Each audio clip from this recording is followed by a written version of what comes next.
بسم اللہ الرحمن الرحیم۔ شروع اللہ پاک کے نام سے جو نہایت مہربان اور رحم والا ہے۔ آج کا جو ہمارا اسلامک واقعہ ہے وہ ہے انوکھی دعا۔ مسلمہ بن عبد الملک نے ایک قلعے کا محاصرہ کیا۔ مسلمانوں کو قلعے کی دیوار میں ایک جگہ اتنا بڑا سوراخ نظر آیا جس سے بمشکل ایک شخص داخل ہو سکتا تھا۔ لوگوں نے اس سوراخ کی طرف دیکھا تو ایک دوسرے کو توجہ دلائی۔ انہیں اندر کے حالات کی کوئی خبر نہیں تھی۔ اس سوراخ کے پاس کتنے لوگ موجود ہیں، آیا اس شخص کو سوراخ سے نکلنے اور لڑنے کا موقع مل بھی پائے گا یا نہیں؟ یہ سیدھی سیدھی موت کو گلے لگانے والی بات تھی۔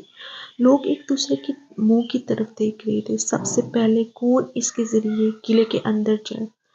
اسلامی لشکر میں سے ایک غیر معروف شخص سامنے آیا اور کہا میں چاہتا ہوں۔ یہ کہہ کر وہ اس سوراخ کے ذریعے قلعے کے اندر چلا گیا اور صورتحال کو سنبھال لیا۔ اس کے بعد اور بھی بہت سے لوگ اس کے ذریعے قلعے میں داخل ہوئے اور مسلمانوں نے قلعہ فتح کر لیا۔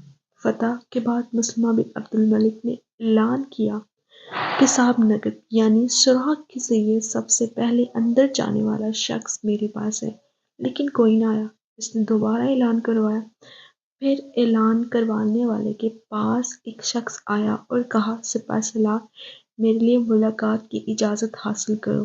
اعلان کرانے والے نے پوچھا آپ صاحب نقب ہیں؟ اس نے جواب دیا میں اس کے بارے میں جانتا ہوں۔ اعلان کروانے والے نے مسلمہ کو بتایا۔ اس نے فوراً اجازت دے دی۔ اس شخص نے مسلمہ سے کہا صاحب نقب کے بارے میں کچھ پوچھنے کے لیے 3 شرطیں ہیں۔ اس نے کہا کہ اس نے ایسا عظیم کارنامہ سر انجام دیا ہے، ہم اس کی ہر شرط ماننے کے لیے تیار ہیں۔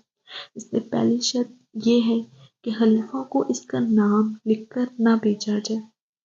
دوسری شرط یہ ہے کہ اسے کسی انعام کی پیشکش نہ کی جائے۔ تیسری شرط یہ ہے کہ اس سے اس کا نام نہ پوچھا جائے اور نہ یہ پوچھا جائے کہ اس کا تعلق کس قبیلے سے ہے۔ مسلمہ نے کہا مجھے منظور ہے۔ اس شخص نے جواب دیا میں وہی شخص ہوں۔ مسلمہ اس واقعے کے بعد جب بھی نماز پڑھتا تو یہ دعا ضرور کرتا، اے اللہ مجھے آخرت میں صاحب نقب کا ساتھ نصیب فرمانا، آمین۔ ملتے ہیں ایک نئے اسلامک لیسن کے ساتھ۔ اللہ حافظ۔